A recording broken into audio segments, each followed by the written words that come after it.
India, Bharat, रेवा, आर्यवर्त, हिंदुस्तान, कई नामों से जानी जाने वाली एक महान संस्कृति और दुनिया की सबसे पुरानी सभ्यताओं में से एक, दुनिया के 4 मुख्य धर्मों की जन्मस्थली, अनेकता में एकता का एक उत्कृष्ट उदाहरण, 28 राज्य, 7 केंद्र शासित राज्य एवं लगभग 32,87,000 वर्ग किलोमीटर में फैला दुनिया का 7वां सबसे बड़ा राष्ट्र, 130 करोड़ की आबादी के साथ दुनिया का सबसे बड़ा गणतंत्र, 13 लाख सक्रिय सैनिकों के साथ दुनिया की तीसरी सबसे बड़ी सैन्य शक्ति, जो हमें महफूज करती है किसी भी बाहरी खतरे से, एक परमाणु संपन्न राष्ट्र।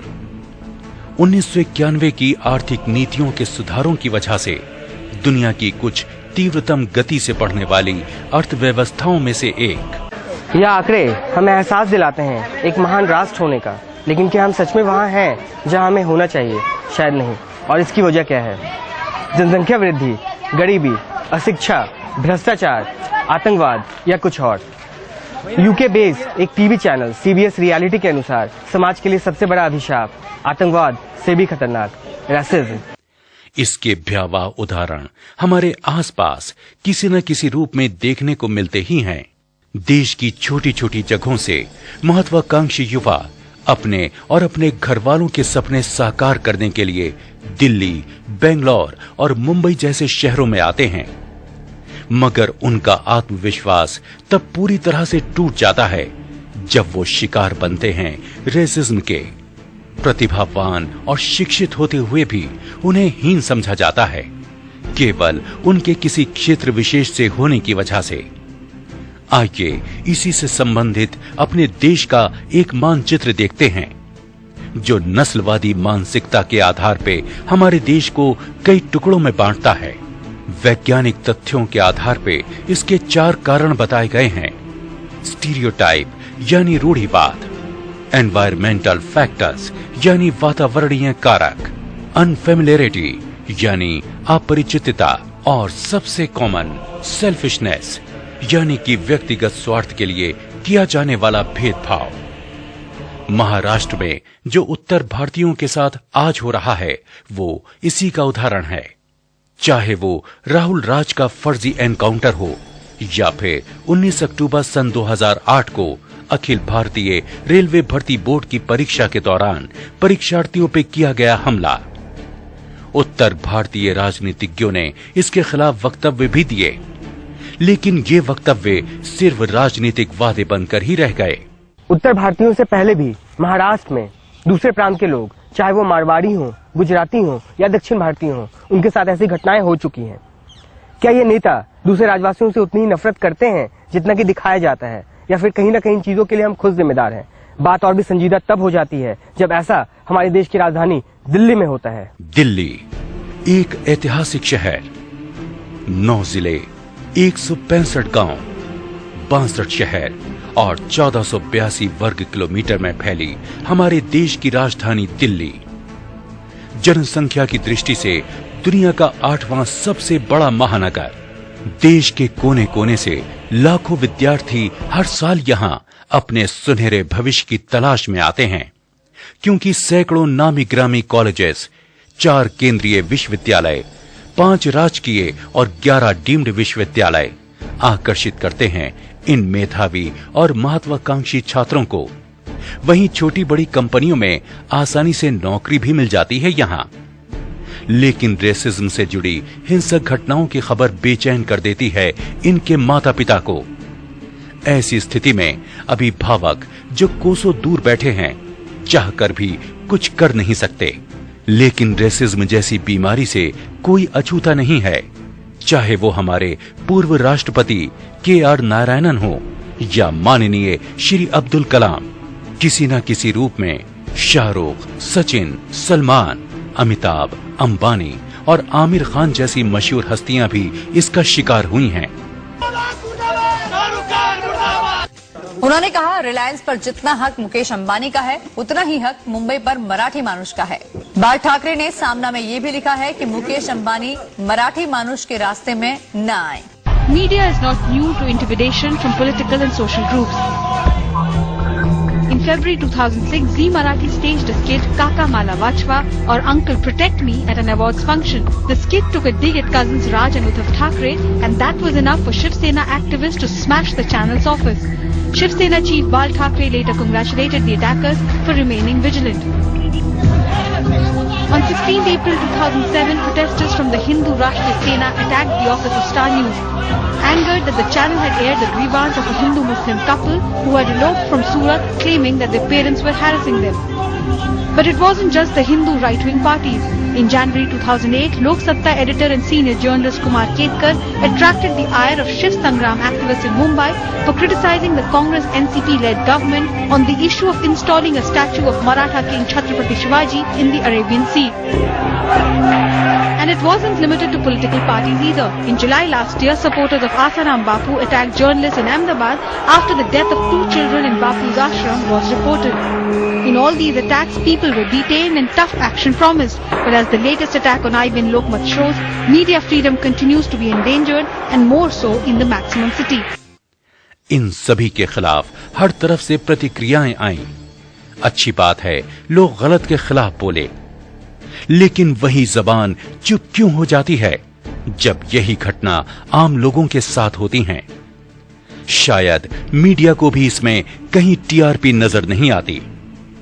अगर बात करें उस वर्ग की जो रेसिज्म की सबसे ज्यादा शिकारबंदी है, एक सर्वेक्षण के अनुसार 86% पूर्वोत्तर भारतीय लोग भेदभाव के शिकार हैं हमारी राजधानी दिल्ली में। I used to stay in Larussarai. So one day, me and my cousin, we watched movie and we came around somewhere around, it was 10:30. It was not very late, so we thought of coming by auto, but they charged a lot. It was so expensive, like 100, they charged. So it was very near, so we thought of coming by walking and all. So we were coming, and on the way, when we were coming like that, the police people, they called us and they said, "From where you guys are coming? Who is she?" And I said, "She's my cousin." And they tried to separate from my cousin. They tried to take out my cousin there, and they are trying to separate, which I don't allow, because my cousin, she's a girl. So if they take somewhere, so even though she's my cousin, so I don't like you to separate from my cousin. If something happened, if they have to say something, they have to say in front of me. They don't have to take my cousin there and they have to integrate and all. Which and lots of things happening. This is not the only thing. So sometimes whenever we travel in the buses, or maybe whenever we go for shopping, life is so busy. So sometimes we need to enjoy our life, but it doesn't mean that if we have to enjoy our life, it doesn't mean that we know how, we have lots of responsible, so we know what is good and right. But these people, they never understand. They always take in negative way. I don't have a single friend who never faced discrimination in Delhi. इसके कई उदाहरण हैं। एक 19 वर्षीय मिजोरम युवती के साथ धौलाकुआं में सामूहिक बलात्कार किया गया। आपराधिक प्रवृत्ति के लोगों के द्वारा 12 दिसंबर सन 2008 को 2 पूर्वोत्तर भारतीय लड़कियों के साथ आधी रात को यौन हिंसा और नस्ली हिंसा की गई। दिल्ली के मुनीरका में सन 2009 में एक IIT छात्र के द्वारा 19 वर्षीय मणिपुरी युवती का बलात्कार कर हत्या कर दी गई। 17 अप्रैल सन 2009 7 साल की बच्ची जो नागालैंड से थी, महिपालपुर में उसके साथ बलात्कार किया गया और बाद में उसकी हत्या कर वाटर टैंक में फेंक दिया गया। 26 नवंबर सन 2009 को 8 पूर्वोत्तर भारतीय लड़कों को दिन दहाड़े गुड़गांव में बुरी तरह से पीटा जाता है। 23 नवंबर सन 2010 मिजोरम की एक BPO कर्मचारी का अपहरण और फिर धौलाकुआं जैसी घनी आबादी वाले क्षेत्र में उसके साथ बलात्कार। 12 अप्रैल सन 2011 को पड़ोसियों और मकान मालिक के द्वारा पूर्वोत्तर भारतीय किराएदार भाई बहन को मुनीरका के बाबूलाल चौक के पास 10 लोगों की एक टोली के द्वारा उनके किराए के मकान का दरवाजा तोड़कर इतनी बुरी तरह से पीटा कि उन्हें एम्स के ट्रॉमा सेंटर में भर्ती करना पड़ा। उन्होंने सिर्फ उनको इसलिए पीटा क्योंकि उन्होंने पड़ोसी यदुवीर सिंह के द्वारा की गई अश्लील हरकतों का विरोध किया था, जिसने उनके घर में एक जासूसी कैमरा भी लगाया था। जिसके तुरंत बाद 2 पूर्वोत्तर भारतीय युवक थंग 21 वर्ष और मंग 24 वर्ष पर एक गुट ने हमला कर उन्हें बुरी तरह पीटा। मंग ने team fight for your pride को बताया कि कुछ लोगों ने उन पर मुनीरका मार्केट में ईंट फेंक कर हमला किया, जिससे वो किसी तरह बच गया, पर उन्होंने थंग को पकड़कर बुरी तरह से पीटा। थंग और मंग दोनों लमका मणिपुर से थे और रूममेट्स भी थे। रेसिज्म का विष आज हमारे समाज में अंदर तक घुल चुका है, फिर चाहे वो लोइटम रिचर्ड की संदिग्ध स्थिति में बेंगलोर में मृत्यु हो। So I want to convert the case to a homicide case, and we want to demand justice as well as the case should be swift, thorough. I'm just shocked. I'm speechless, and I'm speechless, and I just had this man in Indian. Why they killed my brother? अथवा मेघालय के मुख्यमंत्री मुकुल संगमा की भतीजी दानत संगमा की Amity university में आत्महत्या। Cases which will basically be only clearly reflected only after complete investigation is completed. That is the reason why we want expeditious investigation, and I have personally talked to the Chief Minister Haryana and also written 2 separate letters to both the Chief Ministers of Haryana and Karnataka pertaining to these 2 cases to ensure that the cases are handed over to CBI and allow it to be expeditiously completed. और ऐसी ही दूसरी घटनाएं देश के महानगरों की उस असुरक्षित स्थिति को दर्शाती हैं जिसमें भारत के पूर्वोत्तर तथा दूसरे राज्यों के लोगों को रहना पड़ता है। ये तो उन सैकड़ों में से कुछ घटनाएं हैं जो प्रकाश में आईं, लेकिन हजारों ऐसी घटनाएं हैं जो डर और बदनामी के अंधेरों में कहीं खो गईं। पूर्वोत्तर भारत की जनता ने इसके विरोध में जगह जगह प्रदर्शन के द्वारा अपना विरोध जताया और इस विरोध की गूंज भारतीय लोकतंत्र के मंदिर संसद भवन में सुनाई दी। I call the attention of the Honorable Home Minister to the issue of discrimination and racial profiling faced by students from the northeastern states who go to different parts of the country to pursue their further studies and employment. And the attitude of carelessness, indifference, neglect and discrimination which they are having to. पर वादों के अलावा इसका कुछ खास असर नहीं हुआ। भारत सरकार के पर्यटन विभाग ने मशहूर अभिनेता आमिर खान द्वारा अतिथि देवो भव का जमकर प्रचार प्रसार किया और यही हमारी संस्कृति भी है। लेकिन दुख तब होता है जब हम विदेशियों को तो सम्मान देने की बात करते हैं जिन्होंने हमारे देश में ही सैकड़ों सालों तक हमारे साथ क्या कुछ नहीं किया, पर अपने लोगों की इज्जत की परवाह नहीं करते। सन 2006 में जर्मन लड़की के साथ जोधपुर में बलात्कार हुआ और कोर्ट का फैसला और सजा मात्र 16 दिन में सुनाई गई, सिर्फ इसलिए कि वो भारतीय नहीं थी। कब तक हम अपने लोगों के प्रति अपनी जिम्मेदारी नहीं समझेंगे? कहीं भारत में भारतीय होना गुनाह तो नहीं? पूर्वोत्तर भारतीयों को जिन्हें उनके देश में ही हीन भावना की नजर से देखा जाता है, उनका योगदान हमारे देश की आजादी और उन्नति में किसी भी मामले में कम नहीं है। हम लोग 1857 की क्रांति को अंग्रेजों के खिलाफ भारत में हुई पहली क्रांति मानते हैं, लेकिन शायद आपको पता नहीं 1857 से पहले भी पूर्वोत्तर भारत में अंग्रेजों के खिलाफ एक क्रांति छेड़ी गई थी। सन 1765 में बंगाल के दीवान बनने के पश्चात अंग्रेजों के द्वारा सूरमा घाटी का अधिग्रहण कर लिया गया। पुनः 1826 में यंदाबू संधि के द्वारा उन्होंने ब्रह्मपुत्र घाटी का भी नियंत्रण प्राप्त कर लिया। तत्पश्चात ब्रह्मपुत्र और सूरमा घाटी को जोड़ने का निर्माण कार्य केवल खासी घाटी से होकर ही संभव हो सकता था, जो राजा यू तिरोज सिंह के अधिकार क्षेत्र में था। उन्हें अंग्रेजों द्वारा बहुत आकर्षक प्रस्ताव दिए गए, लेकिन उन सब को ठुकराकर 2 अप्रैल सन 1829 को अपने आत्मसम्मान और प्रतिष्ठा की रक्षा करने के लिए उन्होंने अंग्रेजों के विरुद्ध युद्ध छेड़ दिया, जो एंग्लो खासी के नाम से जाना जाता है। इनके अलावा भी कई ऐसे महान नेता हुए हैं जिन्होंने हमारे देश की आन बान की रक्षा की है, चाहे वो मुजेरिबा हो, पातोगन नेंग मिंजा, हायपो जातुनंग, रोपुई लियानी, क्यांग नोकपा, शांति पदारॉय, सुभाष चंद्र पॉल, ताजी मिंद्रेन, खुदीराम बोस, हेमू कल्याणी या फिर रानी गाइडाइन लुई, जो 13 साल की उम्र में ही स्वतंत्रता संग्राम की आग में कूद पड़ी थी। यहाँ तक कि सन 1999 के कारगिल युद्ध में भी उनका योगदान अविस्मरणीय है।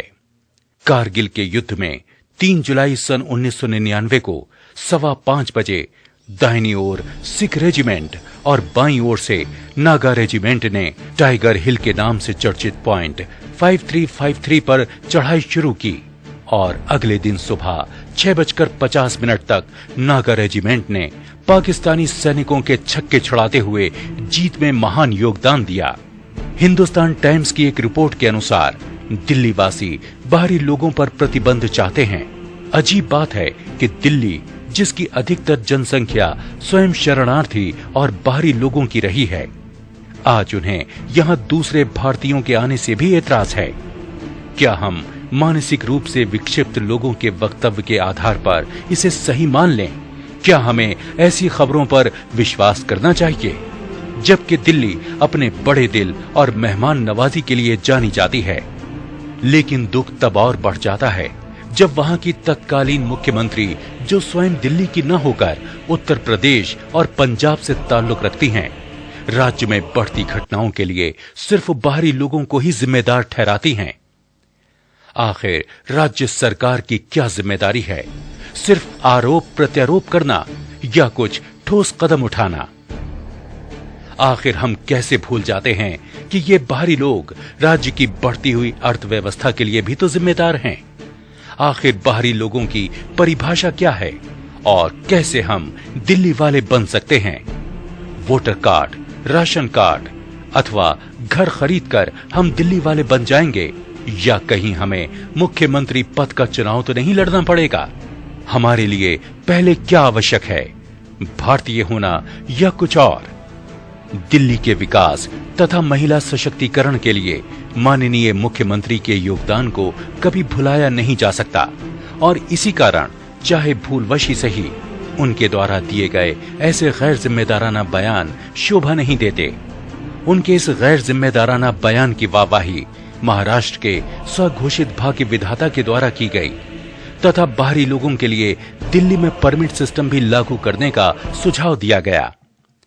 कहीं हमें निकट भविष्य में 2 पासपोर्टों की आवश्यकता तो नहीं पड़ेगी, एक देश के अंदर और एक देश के बाहर भ्रमण करने के लिए। अगर रेसिज्म की घटना ऑस्ट्रेलिया और ब्रिटेन जैसे देशों में हमारे लोगों के साथ होती है तो हम इसका खुलकर विरोध करते हैं, बिना उस व्यक्ति के राज्य, जाति या धर्म को जाने। लेकिन हम अपने ही देश में हो रही इन घटनाओं को लेकर क्यों मौन हो जाते हैं? अगर किसी के साथ क्षेत्रवाद से प्रेरित घटना होती हैं, तो अपनी मजबूरियों के कारण वो इसको नकारते हैं। अगर आवाज उठाते भी हैं या फिर शिकायत ही लिखवाते हैं, तो पुलिस भी उनके साथ अपराधियों से व्यवहार करती है। कहीं न कहीं उनके ऊपर वहां के क्षेत्रीय नेताओं का प्रभाव या हस्तक्षेप होता है, और हो भी क्यों ना, आखिर उन्हें अपने वोट बैंक का ख्याल भी तो रखना है। अगर शिकायत लिखते भी हैं तो एक मध्य वर्गीय विद्यार्थी, कर्मचारी या फिर व्यापारी के लिए पुलिस स्टेशन और कोर्ट के चक्कर लगा पाना संभव नहीं हो पाता और अपराधी को उचित दंड नहीं मिलता। इससे उनकी हिम्मत और बढ़ जाती है। दिल्ली हमारी राजधानी है, हमारा शहर है, हमें यहाँ आने से कोई नहीं रोक सकता। अगर हम अपने साथ हुई किसी घटना को चुप होकर सहते हैं तो ये हमारी गलती है। हमें इसके खिलाफ खुद खड़ा होना होगा, खुद आगे बढ़कर जिम्मेदारी उठानी होगी इस जहर को खत्म करने की। अगर आप किसी भी तरह रासिज्म के शिकार होते हैं तो हमें बताएं, आप अकेले नहीं हैं। 24 घंटे, 7 दिन, पूरे साल, हर पल fight for your pride team आपके साथ है। हमसे सहायता लेना आपकी कमजोरी नहीं बल्कि साहस को दर्शाएगा। इसके बदले हमें आपसे कुछ नहीं चाहिए, ना ही हमें पैसे चाहिए, ना ही हम आपको रामलीला मैदान या जंतर मंतर पे मोर्चा या अनशन करने के लिए आमंत्रित करेंगे, क्योंकि केवल विरोध मात्र से किसी भी देश का विकास नहीं होता। और अगर ऐसा ही होता तो Afghanistan, Pakistan, Iran, Iraq, Libya जैसे देशों का नाम दुनिया के अग्रणी देशों में शुमार होता। दुनिया के महानतम वैज्ञानिक अल्बर्ट आइंस्टाइन ने कहा था कि हमें भारतीयों का आभार व्यक्त करना चाहिए, जिन्होंने हमें गिनती सिखाई, जिसके बिना कोई भी वैज्ञानिक खोज शायद ही संभव होती। आज उस भारत के बारे में कुछ और कहा जाता है। भारत जहां पिज्जा, एम्बुलेंस और पुलिस से पहले पहुंचता है, जहां अनाज गरीबों की पहुंच से दूर है लेकिन सिम कार्ड फ्री हैं, जहां लोग दुर्गा, काली और सरस्वती की पूजा करते हैं पर अपनी ही बच्चियों को गर्भ में ही मार देते हैं। अगर हम अपने देश को वो बनाना चाहते हैं जो हम सोचते हैं, तो जरूरत है अपने सोच को बदलने की, अपने सोच के दायरे को बढ़ाने की। दुख की बात है कि 5 से 10 दिन अनशन करने वाले को हम दूसरे महात्मा की उपाधि देते हैं, लेकिन शायद उस इंसान को जानते भी नहीं जो पिछले 12 वर्षों से अपने आत्मसम्मान की खातिर आमरण अनशन पर है। इरोम चानू शर्मिला। हम ना तो समाज सेवी हैं, ना ही करुणामयी हैं। हम इसी समाज का एक हिस्सा मात्र हैं, जिन्होंने भेदभाव की तपिश को खुद महसूस किया है तथा औरों को भी इससे दो चार होते हुए पाया है। हमारी संस्था भारत की एकमात्र ऐसी संस्था है जो भारत में ही भारतीयों के साथ हो रहे भेदभाव का सिर्फ शब्दों का इस्तेमाल करके या सिर्फ बड़ी बड़ी बातें करके विरोध नहीं करती, बल्कि जमीनी स्तर पर भी काम करती है। और हमारी टीम के सदस्य 24 घंटे अपनी क्षमता के अनुसार मदद के लिए उपलब्ध रहते हैं। हम साल 2010 से अपने सीमित संसाधनों के साथ कार्य करते आ रहे हैं, यहाँ तक कि हमारी संस्था आवाहन का आज तक भी बैंक में कोई खाता नहीं है, जो शायद ये सिद्ध करने के लिए पर्याप्त है कि हमारी मंशा मात्र मुद्दों को उठाकर धनोपार्जन करना नहीं है। हमारी कार्यशैली कहीं से भी उन संगठनों की तरह नहीं है जो किसी घटना के हो जाने के बाद मात्र खबरों में आने के लिए आकर्षक बैनर्स के साथ धरना प्रदर्शन करते हैं।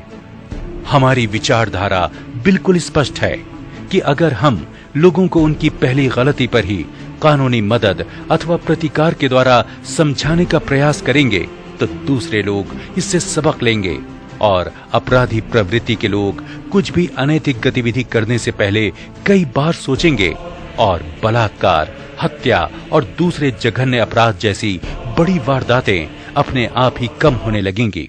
हमारे देश का कानून काफी ठोस और प्रभावशाली है। आवश्यकता है मात्र उसे लागू करवाने की। एक संदेश उन माता पिता के लिए जो हमेशा बाहर रह रहे अपने बच्चों के लिए चिंतित रहते हैं। कृपया आप अपने बच्चों के लिए ज्यादा चिंतित ना हों। जब तक कि वो हमारी निगरानी में है, वो बिल्कुल सुरक्षित हैं। ये हमारा आपको दिल से आश्वासन है कि हमसे जो भी बन पड़ेगा, चाहे वो उनकी सुरक्षा का प्रश्न हो या कानूनी मदद या फिर उनकी शिक्षा और रोजगार में मार्गदर्शन हो, team fight for your pride उनके लिए सदैव उपस्थित रहेगी।